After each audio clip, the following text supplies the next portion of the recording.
Hello दोस्तों, तो कैसे आप सब? आशा करता हूँ कि आप सब अच्छे होंगे और आज आपकी स्टडी बहुत ही अच्छे तरीके से चल रही है। कि दोस्तों आज हम लोग फ्रेंड्स जानने वाले फ्रेंड्स आवर्त सारणी से फ्रेंड्स लगभग इंपॉर्टेंट सवालों के बारे में। जी हाँ दोस्तों, आवर्त सारणी से जुड़े फ्रेंड्स हम लोग आज 30-40 इंपॉर्टेंट सवालों को देखेंगे, जो सवाल फ्रेंड्स आपको हर बार एग्जाम में आ जाते हैं, पूछे के पूरे सामने बन जाते हैं। उन सारे सवालों को हम लोग डिस्कशन करेंगे, एक्सप्लेन करेंगे। ठीक है, रट्टा नहीं मारेंगे, एक्सप्लेन करेंगे ताकि हम लोग को याद ना करना पड़े, रट्टा ना मारना पड़े।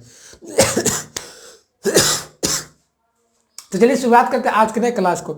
ठीक है, तो जैसे मैं इसके भांति आप सब जानते हो कि मैं हर टॉपिक पे सवाल लाता हूँ, उसका क्वेश्चन आंसर करवाता हूँ। उसी प्रकार से आज हम लोग बच्चों को डिमांड था कि सर आवर्त सारणी पे लाइए। ठीक है, तो मैंने आवर्त सारणी पे एनालिसिस किया तो लाया हूँ सवाल है। सारे सवाल है ना बहुत ही अच्छे लेवल के सवाल हैं। ठीक है, मैंने आने लायक सवाल है। ठीक है, तो देखते हैं सवालों को, पढ़ेंगे आराम से, एक्सप्लेन करेंगे। ठीक है, चलिए तो पढ़ते सवाल में फर्स्ट को क्या कहता है, आधुनिक आवर्त सारणी की खोज किसने किया था। ठीक है, अब बात रहा दोस्तों वन लाइनर का, तो मैं वन लाइनर इसलिए लाता हूं, इसके कुछ खासियत है। ठीक है, एमसीक्यू के कंपैरिजन में वन लाइनर का खासियत, इसलिए मैं वन लाइनर लाता हूं, क्योंकि मैं वीडियो अंत में बताऊंगा क्यों मैं लाता हूं, इसका आपका क्या फायदा है। तो कौन खोज किए थे आधुनिक आवर्त सारणी का। ठीक है, आधुनिक आवर्त सारणी भाई देखें आप लोग, देखिए जो अभी आप लोग केमिस्ट्री वगैरह बुक वगैरह में रहता है ना, वही आधुनिक आवर्त सारणी होता है। इसके पीछे बहुत सारे कहानियां हैं, खोज होने के पीछे, है ना। बहुत सारे साइंटिस्ट आए थे, न्यूलैंड आए थे, है ना, मेंडलीफ आए थे, डोब्राइनर आए थे, बहुत सारे साइंटिस्ट आए।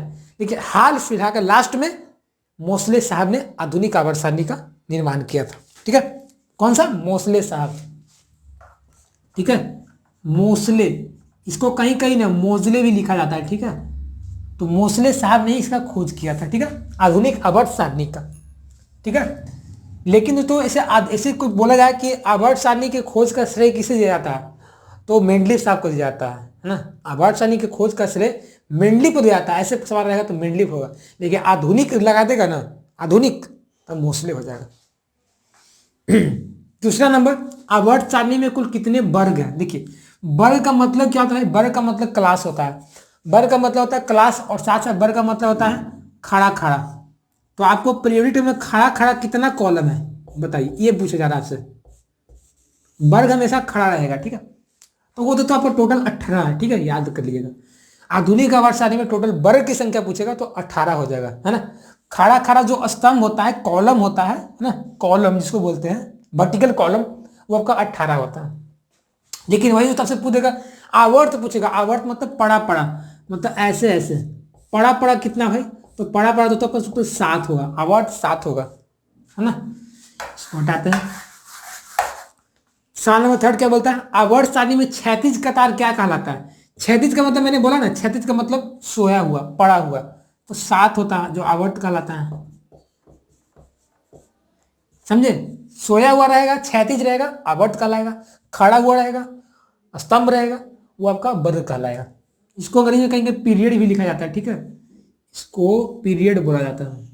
तो कहीं कहीं पीरियड लिख देगा तो टेंशन नहीं लीजिएगा। ठीक है, चौथा नंबर, मोसले के आवर्त सारणी में तत्वों को सजाने का आधार क्या था। आखिर क्यों मोसले साहब को ही, मोसले साहब के पीरियड टेबल को ही क्यों हम लोग पढ़ते हैं आजकल? क्यों अधिकतर साइंटिस्ट, न्यूलैंड साहब, डोब्रेनर साहब, मेंडलीफ साहब, उनके पीरियड टेबल को नकार दिया गया, खारिज कर दिया गया? क्यों पता है? इसके रीजन तो यही है कि मोसले साहब जो थे ना, उन्होंने परमाणु तत्वों को परमाणु संख्या के आधार पर सजाया था। परमाणु संख्या के बढ़ते क्रम में सजाया था। लेकिन अधिकतर जो साइंटिस्ट थे ना, उन्होंने परमाणु द्रव्यमान के आधार पर सजाया था। और जब ग्राफ खींचा गया था आवृत्ति और परमाणु संख्या के बीच में, तो एक लीनियर आया था। तो तत्वों का जो मेन गुण जो मिलता है ना, परमाणु संख्या से मिलता है, याद रखिए, है ना। इसलिए माना गया इनका आवर्त सारणी को। ठीक है, तो इसका आंसर क्या हो जाएगा? परमाणु संख्या हो जाएगा। जैसे कोई पूछे क्यों, तो बताइएगा ऐसे, परमाणु संख्या हो जाएगा। ठीक है, पांचवा नंबर, प्रथम आवर्त में तत्वों की कुल संख्या है। पहला जो आवर्त है, आवर्त का मतलब जो पड़ा हुआ, उसमें कितना आवर्त है, तो पहला में क्या 2 ही तत्व है ना, हाइड्रोजन और हीलियम है। तो इसका आंसर क्या हो जाएगा? 2 हो जाएगा, है ना। कौन कौन हो जाएगा? हाइड्रोजन और हीलियम हो जाएगा। छठा नंबर, अक्रिय गैसों को किस समूह में रखा गया है? कौन सा रखा गया है? वर्ग 18 में रखा गया। या दोस्तों इसको कहीं कहीं 8A लिख देता है ना। बल्क 18 में तो कौन कौन सा क्रिया गैस है पता है आपको? आपका हीलियम है, नियॉन है, आर्गन है, क्रिप्टन है, जेनॉन है और आपका रेडॉन है। ये 7 अब जितना जो भी हो उतना आता है उसमें। 7वां नंबर, मानव शरीर में सबसे अधिक कौन सा तत्व पाया जाता है? हम लोग के शरीर में सबसे ज्यादा मात्रा में कौन सा तत्व पाया जाता है? ये पूछा जा रहा है सवाल आपसे, तो पता ही होगा आप लोगों को कौन सा होता है। ऑक्सीजन होता है, उसको O बोला जाता है। इसका परमाणु संख्या कितना होता है? 16 होता है, सॉरी 8 होता है इसका परमाणु संख्या होता है, ठीक है। परमाणु द्रव्यमान इसका कितना होता है? 16 होता है। 8वां नंबर, हाइड्रोजन को किस ब्लॉक में रखा गया है? तो हाइड्रोजन को तो पहला ब्लॉक में रखा गया है जिसको बोलते हैं हम लोग क्या? S block. परमाणु को कैसे रखा गया? एस ब्लॉक में रखा गया है। 9वां नंबर, आवर्त सारणी में गैसों की कुल संख्या क्या है? देखिए तो आवर्त एस ब्लॉक में ना बहुत सारा तत्व को रखा गया है। तो आवर्त सारणी में तो पहला जो इस ब्लॉक है ना फ्रेंड्स, वहां पे सिर्फ हाइड्रोजन नहीं है, बहुत सारा तत्व है ना। बता दूं क्या क्या है, बता देता हूँ। देखिए इस ब्लॉक में क्या क्या है? हाइड्रोजन है, लिथियम है, सोडियम है, पोटासियम है, रुबिडियम है और सीजियम है, ठीक है। तो आपसे यदि हाइड्रोजन ना पूछ के ये सब पूछ देगा तो बता दीजिएगा इस ब्लॉक में ही आता है वो लोग, ठीक है। इस ब्लॉक में आता है, ठीक है। इसमें और भी आता है, ठीक है, लेकिन ये इसके रिलेटेड मैं वही बोल रहा हूँ आपका। 10वां नंबर, अब तक गैसों के कुल आवर्त सारणी में गैसों की कुल संख्या कितनी है ना। गैसों की संख्या बोल रहा तो गैसों की संख्या टोटल तो आपका 11 आता है, ठीक है। ठीक है, अब तक कुल कितने तत्व ज्ञात है? अभी तक हम लोग को पास कितना तत्व के बारे में नॉलेज है, मतलब कितने तत्व आपका हम लोग को नॉन है, मतलब पता है हम लोग को इतना तत्व होता है। तो टोटल याद कर लीजिएगा 118 होता है। बहुत सारे बुक में अलग अलग लिखता है, ठीक है, तो आप टेंशन मत लीजिए, 118 को याद करिए रहेगा आपका, ठीक है। यदि आपको ऑप्शन में 120 दे देगा, 118 नहीं रहेगा तो 120 मारिए, है ना, आसपास रहेगा 118 ही। 11 नंबर, आवर्त सारणी में सबसे हल्का धातु कौन है? धातु पूछ रहा है, ठीक है, तो याद करिए तो हल्का धातु कौन होगा? शायद लिथियम, हाँ लिथियम ही होगा इसमें ना, धातु पूछ रहा है ना, लिथियम हो जाएगा, ठीक है। इसका संकेत दो तो क्या होता है लिथियम का? Li होता है, ठीक है। 12 नंबर, उपकोष में अधिकतम इलेक्ट्रॉन की संख्या कितनी हो? देखिए देखिए तो उपकोष पूछ रहा है, एक होता है ना कोष होता है, एक होता है कोष, लेकिन पूछ रहा है आपसे उपकोष। तो कोष में 2n² होता है, लेकिन उपकोष में पूछ रहा है ना तो इसका फिक्स होता है, 2 ही होता है हमेशा, 2 से ज्यादा कभी भी दोस्तों संख्या नहीं होगा उपकोष में। अब समझाता हूँ उपकोष होता है क्या। देखिए उपकोष आप लोग ऐसे ऐसे पढ़े ना, घर होता है छोटा छोटा, तो इसमें मैक्सिमम 2 ही इलेक्ट्रॉन भरे जाते हैं, एक ऊपर एक नीचे उल्टा करके, तो 2 ही इलेक्ट्रॉन आप पढ़े वो SPDF, उसमें होता है ना बहुत सारे कोष होते हैं, तो वही आपका एक कोष होता है, ठीक है। 13 नंबर, आवर्त सारणी में बाएं से दाएं जाने पर तत्वों के धात्विक गुण क्या होता है? बाएं से दाएं जा रहे हैं, बाएं से मतलब इधर से इधर जा रहे हैं, तो धात्विक गुण में क्या होगा बताइए। तो आप सबको पता होगा कि पीरियोडिक टेबल के ना इस साइड क्या धातु रहता है, उस साइड अधातु रहता है ना। तो मतलब इधर से उधर जा रहा है मतलब क्या, अधातु मिल रहा है मुझे, अधातु मिल रहा है मतलब क्या मिल रहा है, धातु का गुण घट रहा है ना। समझे बात को, क्योंकि इस साइड फिर आपका क्या है, इस साइड आपका धातु है, इधर आपका अधातु है। अब इधर जा रहे हैं मतलब क्या हो रहा है, धातु के गुण घट रहा है, तब तो अधातु मिल रहा है, तो यहाँ पे क्या होगा, धातु गुण क्या होता है, घटता है। लेकिन दोस्तों जब इधर से इधर आएंगे, जब दाएं से बाएं की तरफ आएंगे, तो धातु गुण क्या होगा, बढ़ेगा, ठीक है। लेकिन तो इधर से इधर जाने पर अधातु गुण क्या होगा, बढ़ेगा। लेकिन यहाँ पूछ रहा है क्या, धातु गुण पूछ रहा है, ठीक है। इस सब सवाल आपको एग्जाम में आते रहते हैं, ठीक है, इसको नोट कर लीजिए। 13 नंबर हो गया। 14, कौन सा अक्रिय गैस रेडियो सक्रिय होता है? कौन सा? तो एक याद कर लीजिएगा दोस्तों, रेडॉन होता है, ठीक है। रेडॉन जो है ना दोस्तों आपका अक्रिय गैस, वो आपका दोस्तों क्या आपका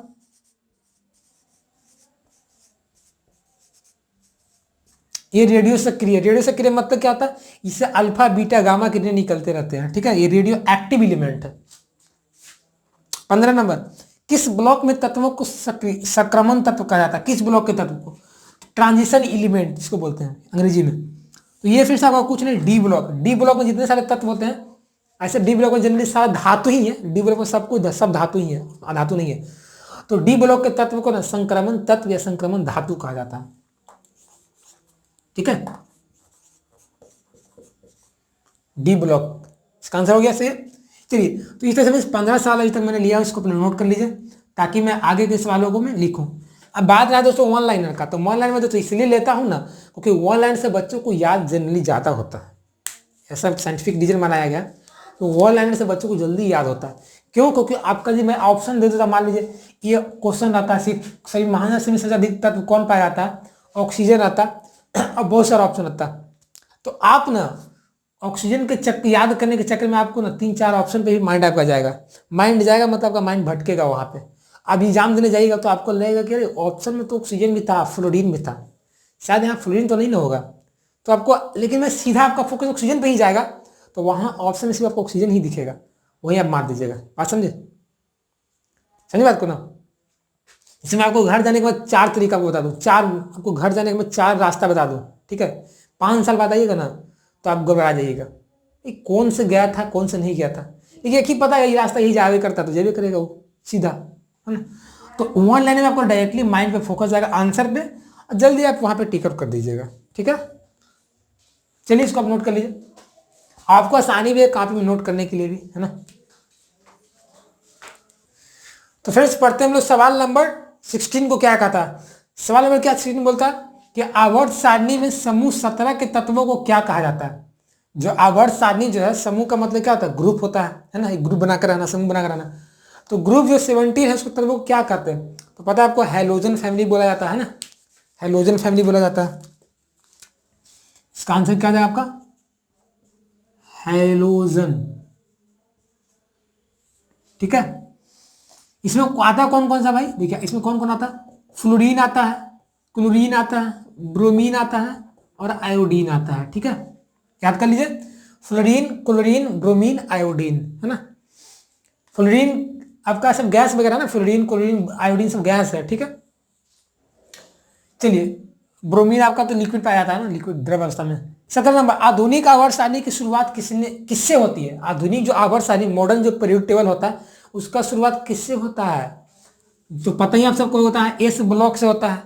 लेकिन एस ब्लॉक में कौन होता है, क्षारीय धातु से सबसे होता है, ठीक है?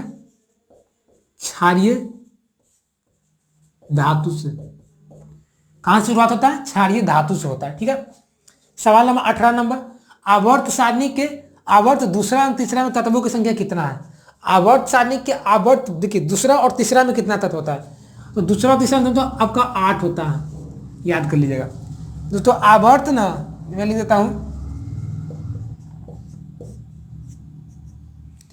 से पहला है, दूसरा है, तीसरा है, 2, 8, 8, 18 और 32 होता है, ठीक है? 2, 8, 8, 18, 32 इस तरह से होता है, ठीक है? तो 32 होता है आपका 5वां में होता है, ठीक है? अब आगे बढ़ते हैं दोस्तों, हम पढ़ते हैं 9वां नंबर, 19वां नंबर, आवर्त सारणी के में बाएं से दाएं जाने पर, मतलब बायां इधर है दाएं इधर है, बाएं से दाएं जाने पर विद्युत ऋणात्मकता क्या होता है। तो आप सबको पता ही होगा दोस्तों कि बायां से दाएं जाएंगे तो अधातुई गुण तो बढ़ता ही बढ़ता है, अधातुई गुण तो बढ़ता ही बढ़ता है। तो चूंकि हमको पता है दोस्तों, अधातुई गुण बढ़ेगा तो विद्युत ऋणात्मकता बढ़ेगा, है ना, कुछ दोनों समानुपाती होता है। तो क्या जगह इसका बढ़ता है, अधातुई गुण बढ़ेगा तो विद्युत ऋणात्मकता भी बढ़ेगा, ठीक है?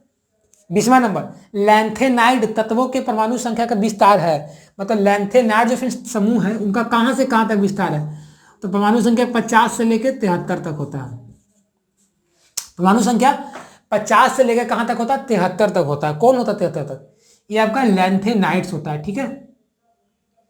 और आपका यदि एक्टिनाइड पूछेगा तो एक्टिनाइड 90 से 103 होता है, याद कर लीजिएगा। यदि एक्टिनाइड का बोलेगा विस्तार मतलब कहां से कहां तक है, तो 90 से लेकर वो 103 तक होता है, नोट कर लीजिएगा। आगे बढ़ते हैं 21वां नंबर, एक्टिनाइड और लेंथेनाइड्स तत्वों को किस ब्लॉक में रखा गया है, तो याद कर लीजिएगा कहां रखा गया है, इसको एफ ब्लॉक में रखा गया है। देखिए दोस्तों, एक बहुत अच्छा सबको सवाल बताता हूं, एस ब्लॉक में ना और डी ब्लॉक में ना, एफ ब्लॉक में अधिकतर धातु ही होता है ना, अधिकतर धातु ही होता है। पी ब्लॉक ऐसा ब्लॉक है दोस्तों ना जहां तक धातु अधातु उगे तो तीनों पाया जाता है। सवाल में लिया हूँ शायद, ऐसा लगता है मुझे, हाँ लिया। देखिए 22वां नंबर, किस ब्लॉक में धातु अधातु उपधातु को रखा गया है। तो पी ब्लॉक है दोस्तों आपका, पी ब्लॉक में क्या दोस्तों आपका धातु भी है, अधातु भी है, उपधातु भी है, तीनों है, सब कुछ इसमें है आपका। ठीक है, 23वां नंबर, अधातु जो द्रव अवस्था में पाया जाता हो तो याद कर लीजिएगा ब्रोमीन। जो ब्रोमीन है ना दोस्तों, वो आपका अधातु होते हुए भी ब्रोमीन आपका द्रव अवस्था में पाया जाता है। ठीक है, ऐसे में जनरली अधिकतर जो धातु होते हैं ना फ्रेंड्स, आपका गैसीय अवस्था में रहते हैं। ठीक है, 24वां नंबर दोस्तों, उपकोष में अधिकतम इलेक्ट्रॉन की संख्या कितना होती है? पी उपकोष में, पी कक्षा में, तो पी कक्षा में तो कितना होता है आपका 6 होता है। याद देखे ट्रिक बताता हूँ, ट्रिक नहीं सही, मतलब पी में रहेगा ना दोस्तों आपका, देखिए एस में दोस्तों इलेक्ट्रॉन 2 रहेगा, पी में 6 रहेगा, डी में 10 रहेगा और एफ में 14 रहेगा। ये आपका इलेक्ट्रॉन का संख्या होता है। एस कक्षा में 2 इलेक्ट्रॉन, पी में 6, डी में 10, एस में 14। ठीक है, 25वां नंबर दोस्तों, अष्टक का नियम किसने प्रतिपादित किया था? अष्टक का नियम तो न्यूलैंड साहब है ना, न्यूलैंड साहब ने क्या दिया था? अष्टक का नियम दिया था। ठीक है, 26वां नंबर दोस्तों, किस वर्ग के तत्वों को नाइट्रोजन फैमिली कहा जाता है ना? तो इसका याद कर लीजिएगा, वर्ग 15, वर्ग जो 15 है दोस्तों, या 5 जो 1 का तत्व है उसको नाइट्रोजन फैमिली में रखा गया है। इसमें आता कौन कौन सा है? सुना आता है, इसमें आता दोस्तों कौन कौन है नाइट्रोजन वाला में?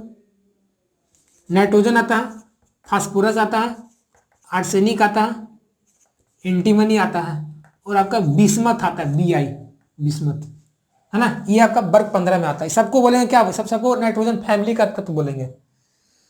27वां नंबर दोस्तों, वर्ग 17 के तत्वों की संख्या से वर्ग 17 के तत्वों की संयोजकता कितनी होती है? तो सबका एक होगा, याद कर लीजिएगा।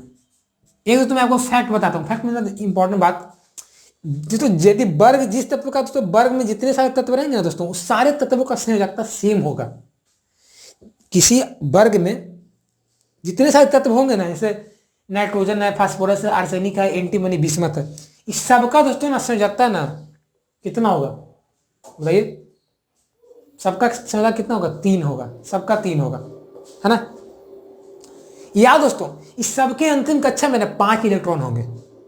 उसी प्रकार से तो वर्ग 17 के जितने सारे तत्व हैं, सारे तत्वों की संयोजकता 1 होगा। सारे तत्वों के अंतिम कक्षा में 7 इलेक्ट्रॉन होंगे, याद रखिएगा, सबका 7 होगा। जो वर्ग में जितना सारा तत्व रहेगा सबका सेम ही संयोजकता रहेगा और सेम ही अंतिम कक्षा में इलेक्ट्रॉन का संख्या रहेगा। ठीक है, इसीलिए कहा है दोस्तों कि एक वर्ग के सारे तत्वों का जो रासायनिक गुण सेम होता है, मिलता जुलता होता है। ठीक है, 28वां नंबर, वर्ग में ऊपर से नीचे आने पे परमाणु का आकार क्या होता है? तो बढ़ता है। अब कैसे बढ़ता है? नहीं दोस्तों, अब परमाणु का आकार बढ़ेगा कि जब नीचे आएगा दोस्तों परमाणु संख्या तो बढ़ेगा ही बढ़ेगा। जब परमाणु संख्या बढ़ेगा तो इलेक्ट्रॉन का संख्या बढ़ेगा, और जब इलेक्ट्रॉन कक्षा में ज़्यादा होगा तो उसका साइज बढ़ते जाएगा। सबके घर में व्यक्ति ज़्यादा आएंगे तो वो घर का साइज बढ़ाना पड़ेगा ना, क्योंकि एक घर में 2 आदमी रह रहा है, 3 आदमी रहता है, 10 आ जाएगा, 20 आ जाएगा, तो बड़ा रूम चाहिए ना रहने के लिए, तो बढ़ता है। ठीक है, परमाणु का आकार बढ़ता है। 29 नंबर, किस वर्ग के तत्वों को क्षारीय मृदा धातु कहा जाता है? तो याद कर लीजिएगा, वर्ग 2। वर्ग 2 का जो तत्व है ना, जो एस ब्लॉक में आता है, उसको हम लोग क्या बोलते हैं? क्षारीय मृदा धातु बोलते हैं। जिसमें कौन कौन आता है आपका? इसमें आता है बेरिलियम आता है, मैग्नीशियम आता है, कैल्शियम आता है, स्ट्रोंशियम आता है, बेरियम आता है, एक रेडियम भी शायद आता है। ठीक है, 30वां नंबर दोस्तों, सबसे भारी धातु कौन है? भारी धातु कौन होता है आपका? ऑस्मियम आता है। ठीक है, ये सब सवाल है ना फिर आपका एग्जाम में आते रहते हैं। ठीक है, ये सब मैं फालतू का चीज़ नहीं पढ़ा रहा हूँ, सारा आने वाला सवाल है। तो ऑस्मियम आपका भारी धातु होता है, लेकिन अधातु में बोलेगा तो लिथियम आपका सबसे भारी अधातु होता है। ठीक है, तो इस तरीके से हम लोगों ने आज 30 सवालों को लिया था पीरियोडिक टेबल से रिलेटेड, जो कि आपके एग्जाम में हमेशा पूछे जाते हैं। अब बच्चे छोड़ के चले जाते हैं, सोचते हैं कि बड़ा टॉपिक है, छोड़ के नहीं पढ़ूंगा। लेकिन यदि थोड़ा सा भी सवाल आप पढ़ के जाइएगा, ओवरव्यू लेके जाइएगा, तो आप अच्छा का सवाल बना दीजिएगा, आपको नंबर मिल जाएगा। ठीक है, इसको आप नोट कर लीजिए ताकि हमेशा पास में रहे सवाल आपके पास। तो दोस्तों कैसा लगा आज का क्लास? अच्छा लगा ना, कुछ सीखे, हेल्पफुल था, तो प्लीज़ यार वीडियो को लाइक कर देंगे। और दोस्तों चैनल पर पहली बार आएंगे तो हमारे चैनल को सब्सक्राइब कर देंगे, क्योंकि फिर हमारे चैनल पर ऐसे ही लगता है वीडियोज़ लाते रहता हूँ। चैनल को प्लीज़ सब्सक्राइब कर दें। मिलते हैं नए वीडियो में, तब तक के लिए बने रहिएगा। जय हिंद, जय Bharat, take care, bye, best of you.